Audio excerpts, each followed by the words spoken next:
Given the ongoing crisis here at home with the government shutdown, President Trump canceled the American delegation's scheduled trip to this week's World Economic Forum in Davos, Switzerland. So what exactly did the president miss? And why is there so much attention paid, much of it critical, to the annual gathering of world leaders, celebrities, and CEOs in the snows of the Swiss Alps? MSNBC's Stephanie Ruhle takes us to Davos for our Sunday Spotlight.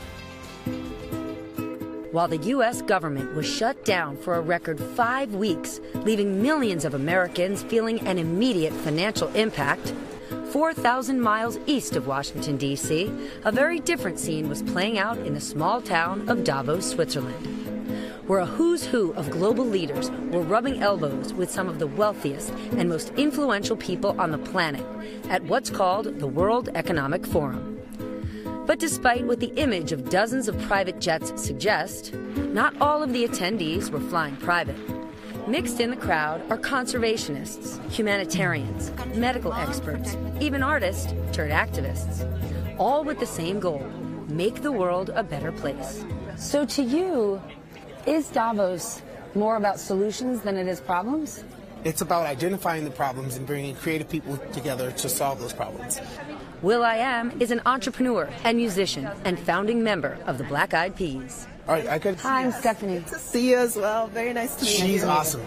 That right there is the spirit of Davos. It is not a bunch of suits running big business. Beyond networking for new business, it's where big business, the titans of industry, come together to talk about the real issues affecting all of us, today and in the future. This is the place where you come once a year, and you can basically see everyone and have a really meaningful conversation. I mean, it's pretty incredible. A major topic of concern, the lack of American leadership on the world stage. While we've got 60 governments being represented this week, ours isn't. It worries us a lot.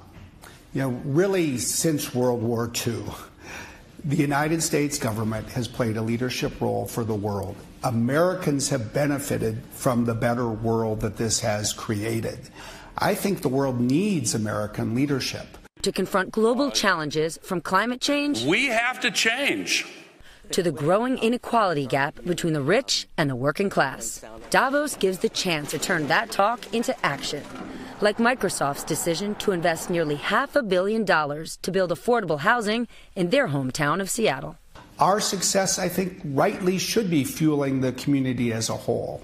Despite claims of irrelevance and an overwhelming number of problems facing the world today, these leaders are optimists. The response to the shutdown and the kind of communal efforts we're seeing give me some hope that maybe we're going to swing back and take a little bit more of a gang. We're in this together. Let's all find a solution. Let's try to do things. For Sunday Today, Stephanie Ruhle, Davos, Switzerland.